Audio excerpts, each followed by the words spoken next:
오늘 말씀 열왕기하 23장 1절부터 15절 말씀 지지난주에 했던 부분과 동일합니다.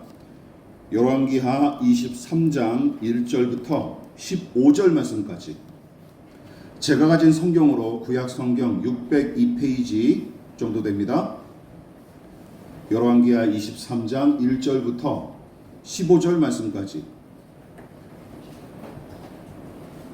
우리 한번 우리 교우 여러분께서 먼저 1절 읽도록 하겠습니다. 자, 시작. 왕이 보낸 유다와 예루살렘의 모든 장로를 자기에게로 모으고 이에 왕이 여호와의 성전에 올라가매 유다 모든 사람과 예루살렘 주민과 제사장들과 선지자들과 모든 백성이 노소를 막론하고 다 왕과 함께 앉으라.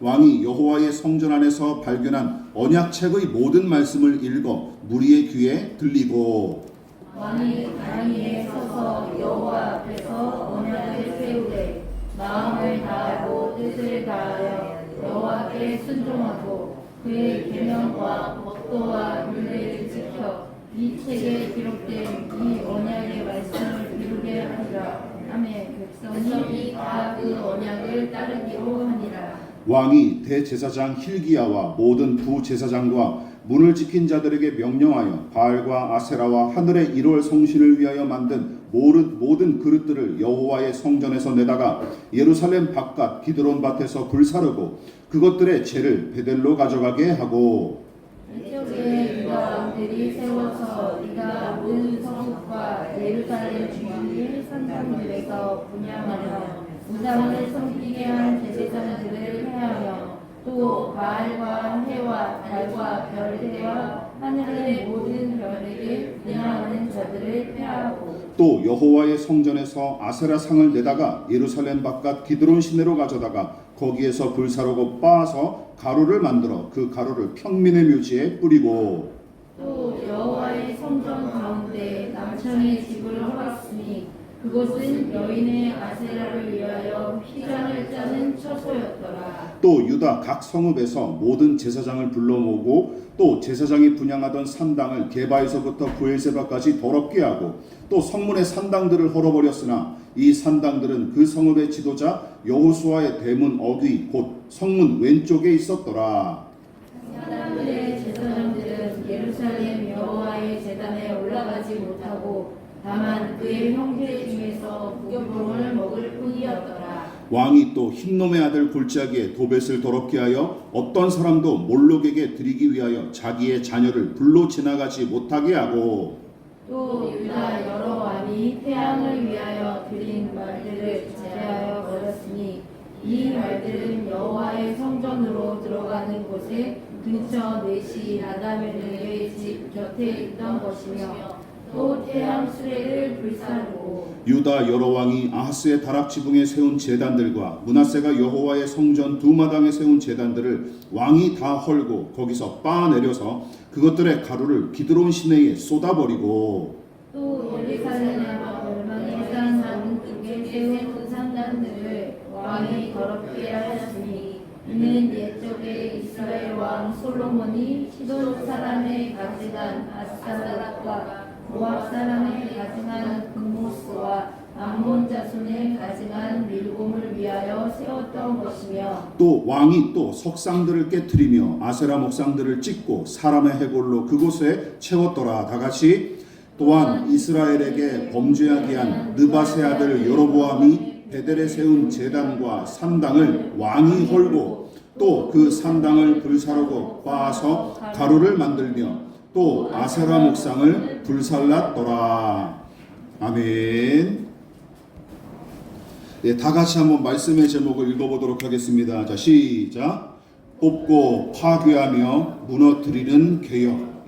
뽑고 파괴하며 무너뜨리는 개혁이라는 제목으로 말씀의 은혜를 함께 나누도록 하겠습니다. 자, 우리는 지지난주에 요시야가 20살 때부터 예루살렘을 비롯하여 남유다 전역에 세워진 우상단지들을 파괴하기 시작했고 무려 6년이 지난 이후의 이야기를 기록한 바로 오늘 본문 열왕기하 23장에서도 우상단지들과 미신의 제단들을 단호하게 척결하는 그의 활약이 계속 이어집니다.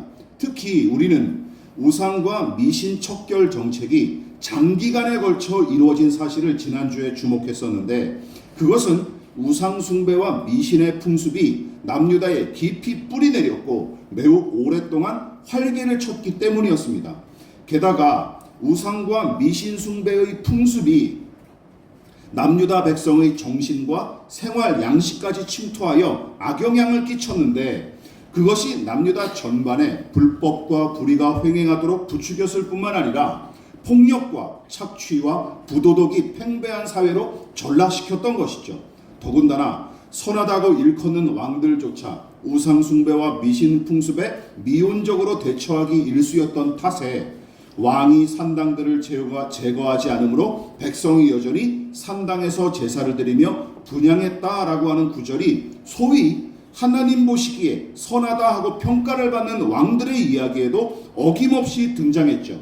이처럼 악한 왕들이 우상 숭배를 적극적으로 권장하고 부추긴 것이 남유다 타락의 가장 큰 원흉이지만, 선한 왕으로 평가받는 왕들조차 우상과 미신 척결에 미온적으로 대처하거나 방치한 잘못도 가벼이 여겨서는 안 됩니다.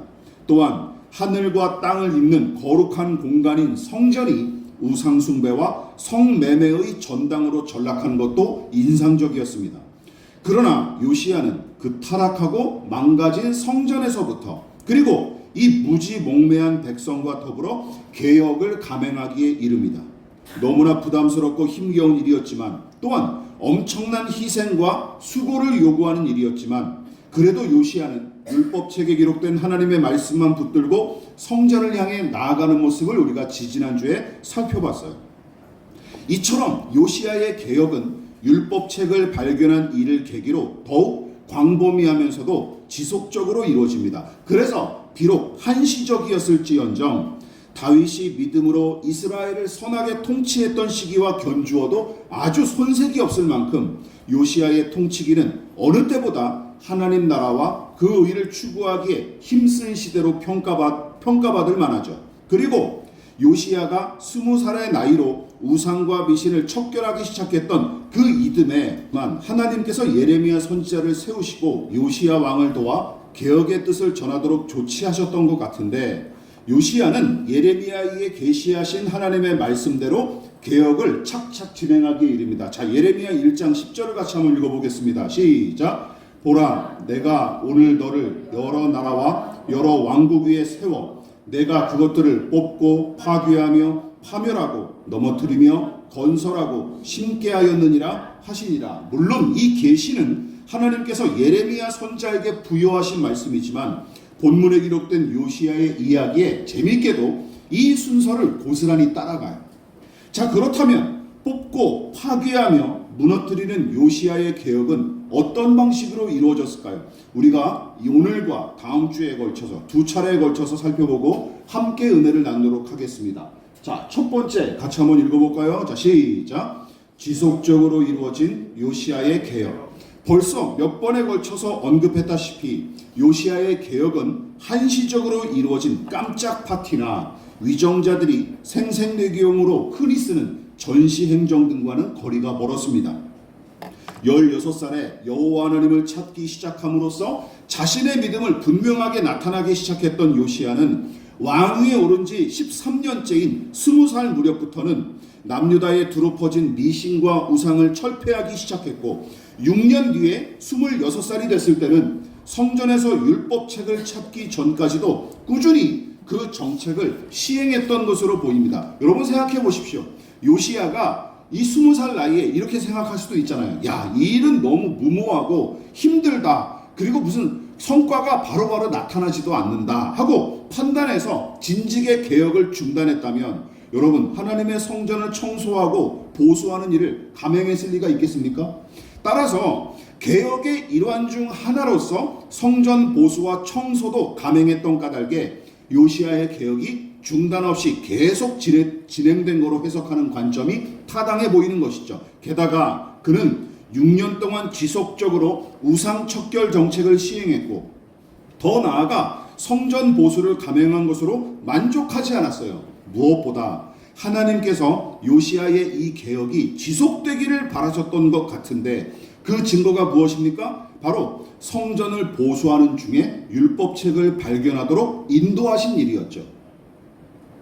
무엇보다 요시야는 이 일을 계기로 하나님의 뜻을 더욱 분명히 헤아리게 됐을 뿐만 아니라 실제로 이전보다 더 강도 높게 남유다 개혁에 박차를 가합니다. 그러니까 하나님을 찾기 시작했던 16살 때부터 20살 때까지 4년 동안은 하나님의 뜻이 무엇인지 생각하고 기도하는 등의 개혁을 준비하기 위한 기간으로 보냈다면 이후로 이것이 하나님의 뜻이고 마땅히 감당할 일이다 하며 결정한 뒤에는 이 젊은 요시야가 뒤돌아보지 않고 용감히 개혁을 단행한 것은 물론이고 중단 없이 그 일을 감행하기 위해 무진장 애를 썼던 것으로 보입니다.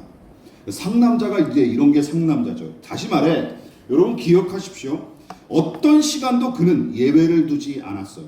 쉽게 말해 낮과 밤, 여름과 겨울, 평일과 안식일, 업무 시간과 휴식 시간, 통치기 초기와 말년 혹은 자신의 생일과 다른 기념일 등을 따로 구분해서 이렇게 생각할 수도 있잖아요. 야, 이 시간만큼은 조금 예외를 두자. 아니면 혹은 조금은 느슨하게 처신하거나 외면하자. 이날만큼은. 이런 적이 없었습니다. 이런 적이 없었어요. 여러분 생각해 보십시오. 처음에는 호기롭게 이 나라를 믿음으로 다스리겠다 하고 시작했으나 시간이 갈수록 초심을 잃고 엉뚱한 짓을 저질렀던 이스라엘과 남유다 왕들이 얼마나 많았습니까?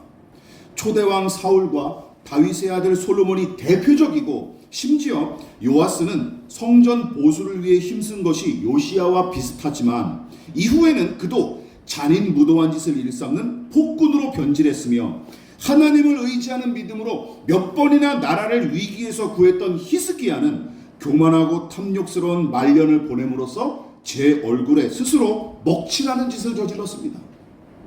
따라서 재위 기간 내내 남유다의 개혁을 지속적으로 감행한 요시야를 이스라엘의 다른 왕들과 비교하는 것 자체가 무의미할 뿐더러 도리어 이 시기는 다윗보다도 더 높게 평가를 받아도 무방하다고 생각합니다.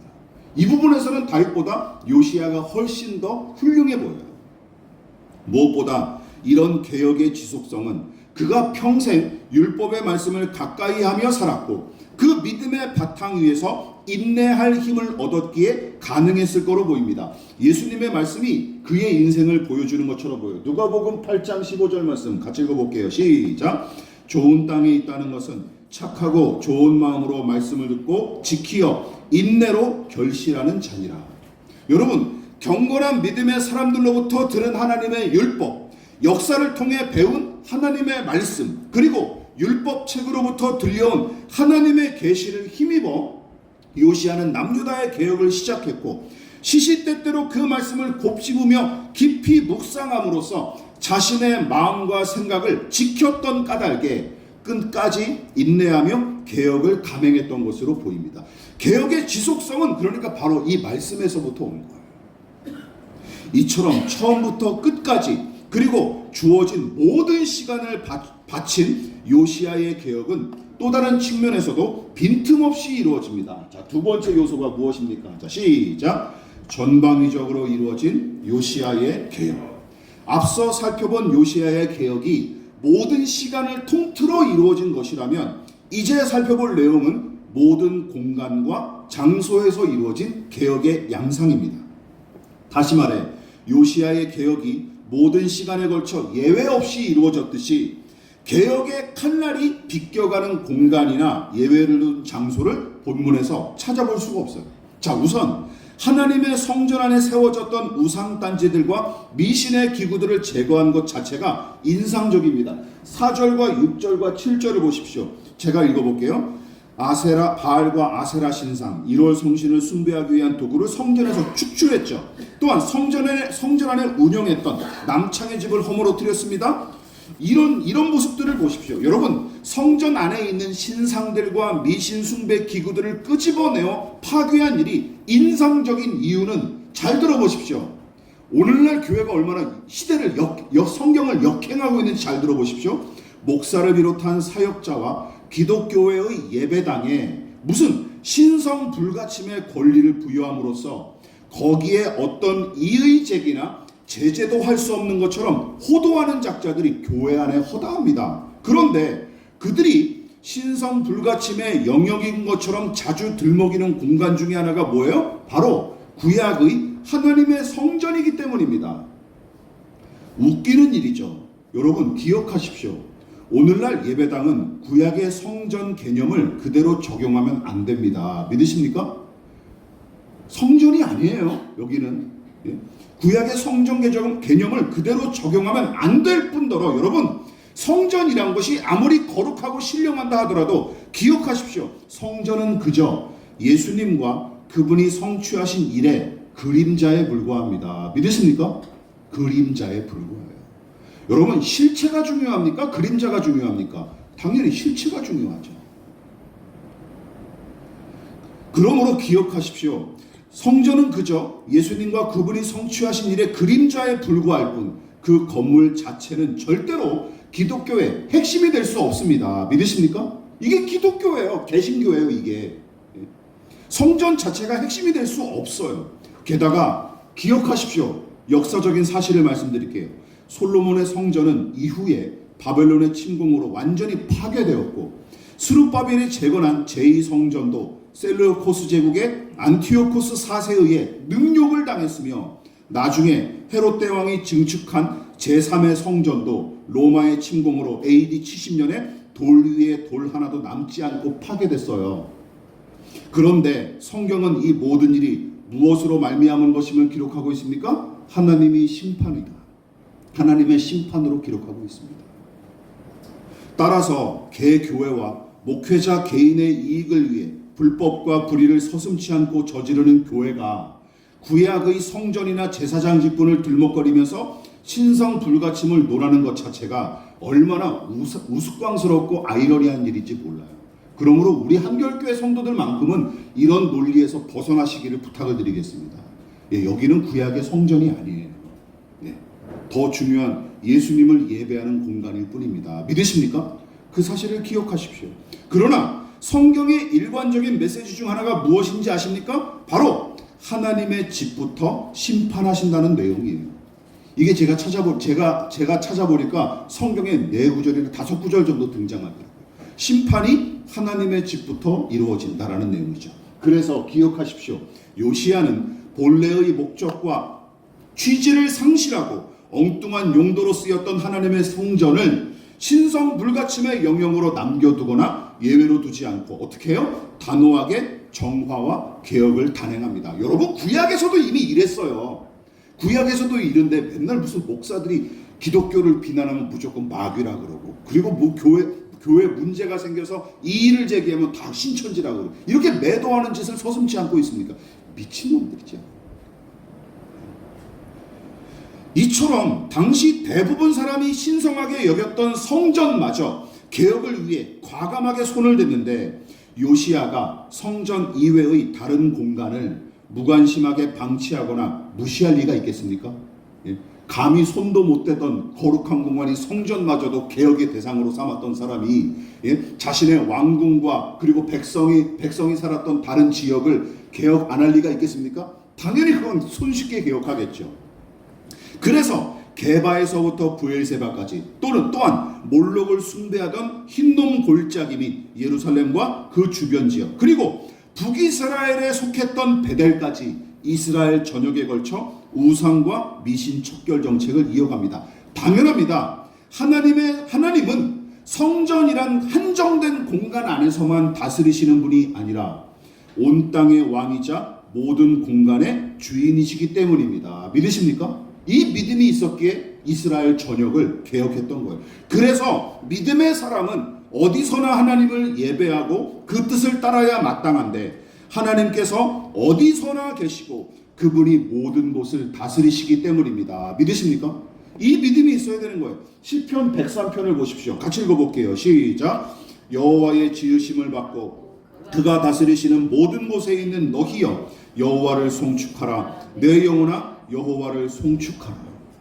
요시야는 모든 곳의 주인으로서 권리를 주장하시며 온 땅의 왕으로서 통치하시는 하나님을 확신했고 언제 어디서나 그분을 온전히 송축하기 위해 무슨 일을 벌였던 거예요? 장소를 불문하고 전방위적인 개혁을 단행했던 것입니다. 저기도 다 하나님의 땅이다라는 믿음이 있었기 때문입니다. 내버려두지 않았던 것이죠.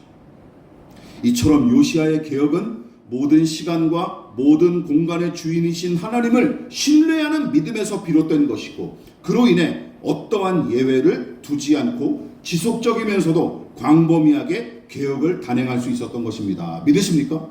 모든 장소에서 개혁을 단행했던 거예요. 마지막으로 요시야는 여기에도 예외를 두지 않았기에 더더욱 칭찬을 받아 마땅합니다. 자, 세 번째 무슨 내용입니까? 같이 읽어볼게요. 시작. 모두를 위해 이루어진 요시야의 개혁.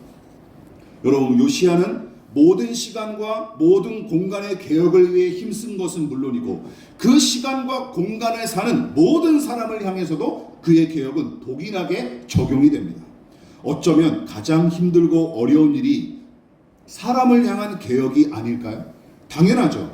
눈에 보이는 우상 딴지 등은 내다버리고 불태워버리면 그만이지만, 여러분, 사람은 단순한 존재가 아닐 뿐더러 인간관계는 매우 복잡하게 얽혀있지 않습니까? 그래서 더더욱 어려워요. 사람을 개혁하고 이 개혁에 동참시키기가 더더욱 어려운 것이죠. 그래서 요시야는 우상숭배와 산당제사를 주도한 장본인인 제사장들을 부정한 우상단지들과 미신의 도구들을 내어다가 깨부수고 불살라버린 것처럼 마구잡이로 처벌하지 않습니다. 당연하죠. 여러분, 함부로 남에게 휘두른 칼이 결국은 자기를 향하는 경우가 역사 속에서 허다했고, 요시야가 그 역사의 교훈을 모를 리가 없기 때문입니다. 다만 우상과 미신숭배의 도구들을 파괴하고 그 관습이 횡행했던 장소를 부정하게 만들어버림으로써 거기에 종사했던 종교인들과 숭배자들이 더는 활개를 치지 못하도록 제재를 했고, 다만 그들이 최소한의 생계는 유지하게끔 배려하는 아량까지 베풉니다. 자, 그 내용이 9절에 등장해요. 같이 읽어볼게요. 시작. 산당들의 제사장들은 예루살렘 여호와의 제단에 올라가지 못하고 다만 그의 형제 중에서 무교병을 먹을 뿐이었더라. 산당의 제사장들이 다시는 예루살렘 성전을 출입하지 않게끔 조치함과 동시에 다른 우상의 제사장들과 함께 누룩을 넣지 않은 빵을 먹도록 허락을 했습니다. 목숨은 살려드릴게 목숨만은 살려드릴게 하면서 이렇게 그 생계를 유지할 수 있도록 허락을 한 것이죠. 흥미로운 사실은 제가 이 성경을 읽다가 요시야가 다스리는 동안, 잘 들어보십시오, 평범한 남유다 백성은 물론이고 우상과 미신을 숭배하는 자들을 잡아 죽인 기록이 없습니다. 희한하죠. 잡아 죽인 기록이 없어요. 엘리야처럼 막 800명을 한꺼번에 기손시내에 내려다가 처결하는 그런 일들이 기록되어 있지가 않아요. 역대하에서도 마찬가지입니다. 그게 특이해요. 여러분, 그도 그럴 것이 이해가 가는 게 있습니다.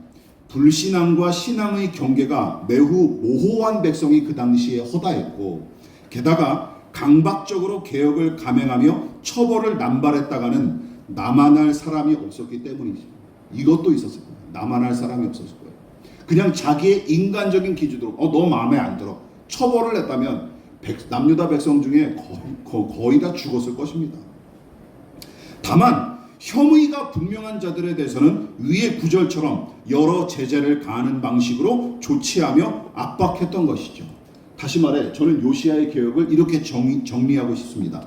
요시야의 개혁은 되도록 모두를 살리고 구하는 방향으로 이루어진 것이지, 자신의 신념과 다르거나 맞지 않는 사람을 죄다 없애버리는 게 개혁의 목적이 아니었습니다. 그런데 어떤 사람들은, 개혁가들이라고 일컫는 사람들은 남을 도륙하는 것을 목적으로 삼는 사람들이 허다하죠. 역사상도 지금도 마찬가지예요. 상대방을 없애는 게 목적인 사람들도 많습니다. 그거는 저는 잘못된 방향이라고 생각합니다. 그뿐만이 아니죠. 요시야는 모든 백성을 위한 방향으로 개혁을 단행함과 동시에 개혁의 대상인 사람을 향해서도 기억하십시오. 예외를 두지 않습니다. 다시 말해, 하나님의 성전부터 단호히 정화 사업을 실시함으로써 성역 없는 개혁을 몸소 보여줬듯이, 요시야는 특정한 계층이나 특별한 친분 관계를 개혁에서 제외하는 짓 따위 하지 않았어요. 믿으십니까? 너는 나랑 친하니까 제외하자. 당신은 특별한 왕족이니까 제외하자. 너는 내 식구니까 괜찮아. 이런 식으로 개혁하지 않았다는 거예요. 여러분, 지난 설교에서 제가 언급했다시피 선왕들이 남긴 유산과 유물들이라도 요시야는 무조건 숭상하지 않았습니다. 그래서 하나님께서 싫어하고 미워하셨던 유물들이라면 제 아무리 선왕들이 남긴 것들일지라도 과감하게 파괴하고 불살라 버렸어요. 여러분, 그 내용이 본문에 여러 군데 등장하는데 쉬운 번역본으로 살펴보면 다음과 같습니다. 여러분들이 한번 화면을 눈으로 보십시오. 산당에서 제물을 살라바치도록 유다 왕들이 세웠던 가짜 사제들을 파면을 했어요. 또한 유다의 왕들이 태양신을 섬기려고 하여 만든 말의 동상을 헐어버렸습니다. 다 선왕들이 세운 것들이에요. 유다 왕들이 만든 제단들과 므낫세 왕이 세운 제단들을 모두 부숴버립니다. 심지어 이스라엘 왕 솔로몬이 세웠던 산당들을 왕이 그냥 뼈가루를 뿌려버리면서 더럽혔습니다. 여러분, 요시야는 선왕들이 세운 산당들과 우상단지들을 모조리 파괴했고 부국 강병을 이룩한 왕으로 존경을 받았던 솔로몬이 이방 제국과의 화친을 위해 수입한 이방 신들의 산당들마저 가차없이 부숴버렸습니다. 여러분, 이 광경을 지켜봤던 백성은 무슨 생각을 했을까요? 야, 이 요시야 왕의 개혁이 장난이 아니구나. 조심하자. 이런 생각을 하지 않았겠습니까? 왜냐하면 선왕들이 세운 물건들도 그냥 가차없이 깨부셨으니까 말이죠. 네. 이처럼 요시야는 기억하십시오. 인맥과 관습 따위 신경 쓰지 않았고 사람들의 평판이나 시선도 아랑곳하지 않았습니다. 개혁의 대상이라고 생각하면 상대가 누구든 상관없었어요. 믿으십니까? 상관없었어요. 오늘날 교회 안에서나 우리나라 정치에서 개혁이 지지부진한 이유가 무엇입니까? 여전히 우리는 제 식구 챙기기에 급급하기 때문이에요. 그리고 가재는 개편, 초록은 동생이라는 속담이 계속 끊임없이 이루어지니까 이게 개혁이 될 리가 있습니까? 안 돼요. 무엇보다 저는 인상적이었던 게 율법책의 말씀 앞에 저 스스로를 낮추고 통곡했던 요시야를 생각해 보십시오.